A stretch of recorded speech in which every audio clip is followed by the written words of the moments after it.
guys, this video is going to be about a question that somebody asked me earlier this week about what I think has contributed most to my deadlift progression over the past few years.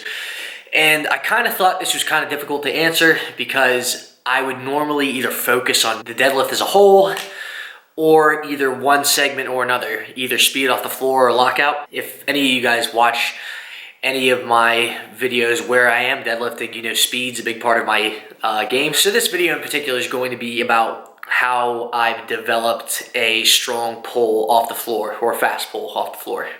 And it's just gonna be starting with, well, first and foremost, I guess I should say, probably the best thing for this and most specific thing is just practice deadlifting fast, honestly. In general, when you're in a concentric portion of any given compound movement, you want to be lifting the weight pretty much as fast as you can, obviously within safe parameters, so you're not compromising your form or anything like that, but that's just a good rule of thumb overall. But I'm going to give you guys, I guess, a couple accessory lifts that I have found particularly useful in comparison to some other ones. The very first one that comes to mind is a deficit deadlift. I think this has probably been the biggest contributor to my speed off the floor in general. I've done whole training blocks where that's all I've been focusing on before.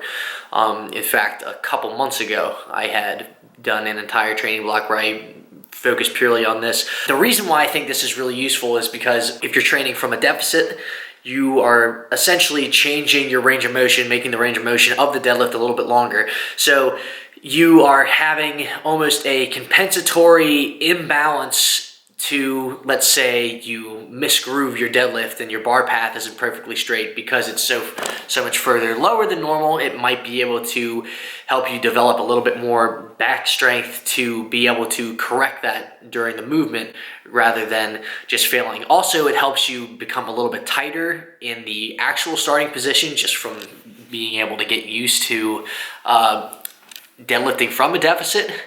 But that's probably my number one accessory movement that I would recommend if you want to develop a little bit more speed off the floor. There are also two other types of variations of this next one, and they're both just speed pulls.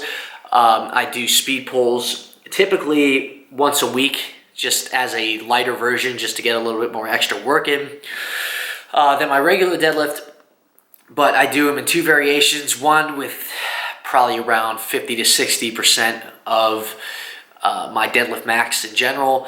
So anywhere from, for me, like 315 to low 400s at 420, 430 at most. But that's just with straight weight. Or you could do it with bands, which I like to do a little bit more in a deload, just because the straight weight's a little bit lighter and it has a little bit of that compensatory resistance to it as you approach the top of the movement. I think this is a nice little thing to add in, especially because it's not going to accumulate a lot more fatigue as a regular deadlift would, but it's still nice to be able to feel like you're putting a maximum amount of acceleration on the bar.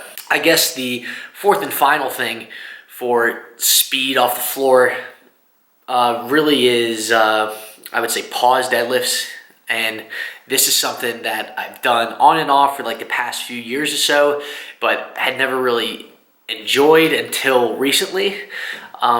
How you want to make sure you're doing these though is I would pause it pretty much almost right off the floor, maybe below, a little bit below your sticking point, depending on what you're trying to focus on in particular, I guess. But what you want to look for is a lot of people end up doing these pause deadlifts and their hips end up shooting up as soon as they start moving the bar back again. You don't want that to happen. Again, this is going to help simulate that maybe you misgroove your bar path on your deadlift, and if your hips end up shooting up, that's going to be a sign that you might have some positioning type issues with your deadlift.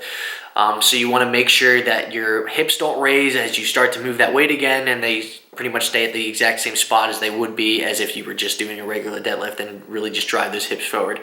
And going off that a little bit, this should be something that I feel like I should mention. A lot of people who have speed as a really big part of their deadlift often have a problem with lockout just due to positioning a lot of the time.